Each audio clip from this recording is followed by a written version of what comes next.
Today I want to talk about nuclear fusion. I've been struggling with this video for some while. This is because I'm really supportive of nuclear fusion research and development. However, the potential benefits of current research on nuclear fusion have been incorrectly communicated for a long time. Scientists are confusing the public and policymakers in a way that makes their research appear more promising than it really is. And that's what we'll talk about today. Before we talk about nuclear fusion, let me tell you a little about our sponsor, Magellan TV. Magellan TV is a streaming service for science and nature documentaries. They have more than 3,000 documentaries on science and science-related topics, and they're adding new ones each week. If you like this video, you may, for example, also like their documentary The Story of Energy, in which you learn what energy is, why it is so important for the growth of civilization, and what energy has to do with entropy. You will also get to see a nuclear fusion reactor, and all of this in 4K. I have watched quite a few of their documentaries, and I have found them to be really interesting and well done. Magellan TV is also super easy to use and runs on pretty much any device. If you want to try it out, use the link below, because that way you will get a full month free. Now let's talk about nuclear fusion.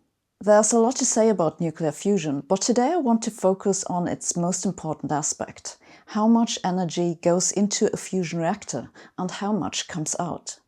Scientists quantify this with the energy gain. That's the ratio of what comes out over what goes in and is usually denoted Q. If the energy gain is larger than 1, you create net energy. The point where Q reaches 1 is called break even. The record for energy gain was just recently broken. You may have seen the headlines. An experiment at the National Ignition Facility in the United States reported they'd managed to get out 70% of the energy they put in, so a Q of 0.7. The previous record was 0.67. It was set in 1997 by the Joint European Torus, JET for short. The most prominent fusion experiment that's currently being built is ITER. You will find plenty of articles repeating that ITER, when completed, will produce 10 times as much energy as goes in, so a gain of 10. Here is an example from a 2019 article in The Guardian by Phillip Ball, who writes: "The ITER project hopes to conduct its first experimental runs in 2025 and eventually to produce 500 megawatts of power, 10 times as much as is needed to operate it."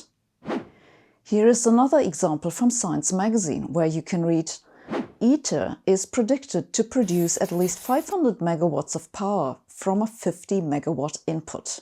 So this looks like we're really close to actually getting energy from fusion, right? No, wrong. Remember that nuclear fusion is the process by which the sun creates power. The sun forces nuclei into each other with the gravitational force created by its huge mass. We can't do this on Earth, so we have to find some other way. The currently most widely used technology for nuclear fusion is heating the fuel in strong magnetic fields until it becomes a plasma. The temperature that must be reached is about 150 million Kelvin. The other popular option is shooting a fuel pellet with lasers. There are some other methods, but they haven't gotten very far in research and development. The confusion which you find in pretty much all popular science writing about nuclear fusion is that the energy gain which they quote is that for the energy that goes into the plasma and comes out of the plasma. In the technical literature, this quantity is normally not just called Q, but more specifically Q plasma. This is not the ratio of the entire energy that comes out of the fusion reactor over that which goes into the reactor, which we can call Q total. If you want to build a power plant, and that's what we're after in the end, it's the Q total that matters, not the Q plasma. Here's the problem. Fusion reactors take a lot of energy to run, and most of that energy never goes into the plasma. If you keep the plasma confined with the magnetic field in a vacuum, you need to run giant magnets and cool them and maintain that. And pumping a laser isn't energy efficient either. These energies never appear in the energy gain that is normally quoted. The Q plasma also doesn't take into account that if you want to operate a power plant, the heat that is created by the plasma would still have to be converted into electric energy, and that can only be done with a limited efficiency, optimistically maybe 50%. As a consequence, the Q total is much lower than the Q plasma. If you didn't know this, you're not alone. I didn't know this until a few years ago either. How can such a confusion even happen?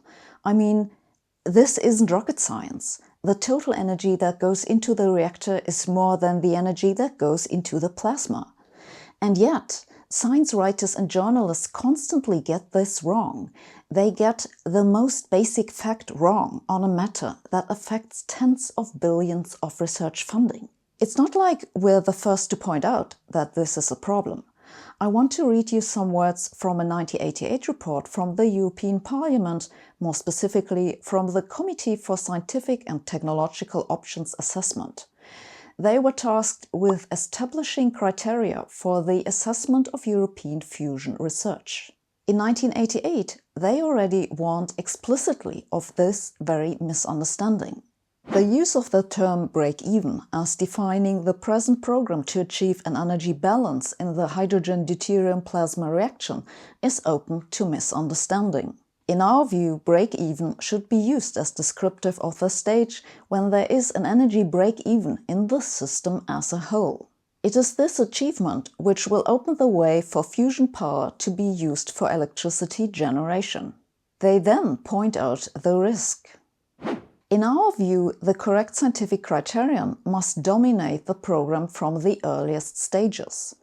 The danger of not doing this could be that the entire program is dedicated to pursuing performance parameters which are simply not relevant to the eventual goal. The result of doing this could, in the very worst scenario, be the enormous waste of resources on a program that is simply not scientifically feasible. So where are we today?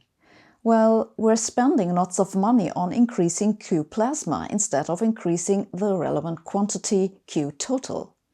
How big is the difference? Let us look at ITER as an example. You have seen in the earlier quotes about ITER that the energy input is normally said to be 50 megawatts.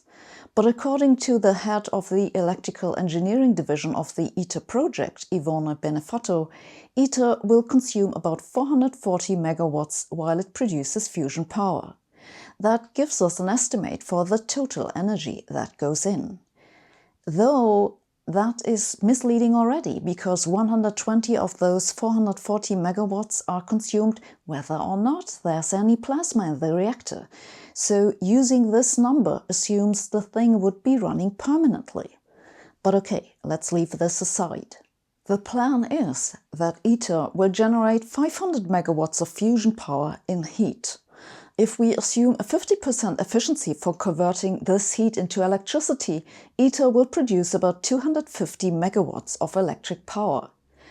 That gives us a Q total of about 0.57. That's less than a tenth of the normally stated Q plasma of 10. Even optimistically, ITER will still consume roughly twice the power it generates. What's with the earlier claim of a Q of 0.67 for the JET experiment? Same thing. If you look at the total energy, JET consumed more than 700 megawatts of electricity to get its 16 megawatts of fusion power. That's heat, not electric.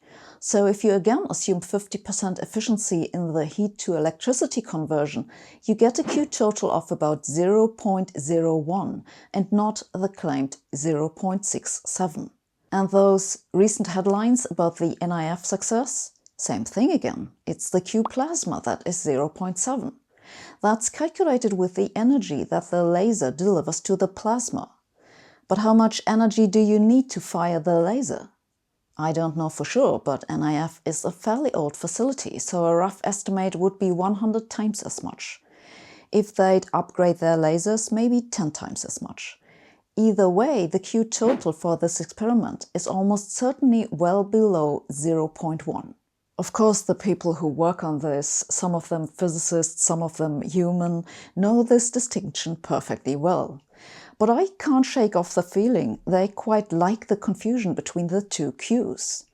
Here is, for example, a quote from Holtkamp, who at the time was the project construction leader of ITER. He said in an interview in 2006, "ITER will be the first fusion reactor to create more energy than it uses. Scientists measure this in terms of a simple factor. They call it Q. If ITER meets all the scientific objectives, it will create 10 times more energy than it is supplied with."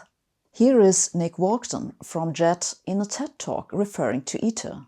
ITER will produce 10 times the power out from fusion energy than we put into the machine. Now, JET holds the record for fusion power. In 1997, it got 65% of the power out that we put in. Not 1, not 10, but still getting close. But okay, you may say, no one expects accuracy in a TED Talk. Then listen to ITER Director General Dr. Bijot speaking to the House of Representatives in April 2016. And I look forward to learning more about the progress that ITER has made under Dr. Bijot's leadership to address previously identified management deficiencies and to establish a more reliable path forward for the project. Okay, the ITER will have been delivered is a full demonstration that we could have 500 megawatt coming out of the 50 megawatt we will put in. What are we to make of all this? Nuclear fusion power is a worthy research project. It could have a huge payoff for the future of our civilization. But we need to be smart about just what research to invest into because we have limited resources. For this, it is super important that we focus on the relevant question: will it output energy into the grid? There seem to be a lot of people in fusion research who want you to remain confused about just what the total energy gain is. I only recently read a new book about nuclear fusion, The Star Builders, which does the same thing again, only briefly mentions the total energy gain and never gives you a number. This misinformation has to stop.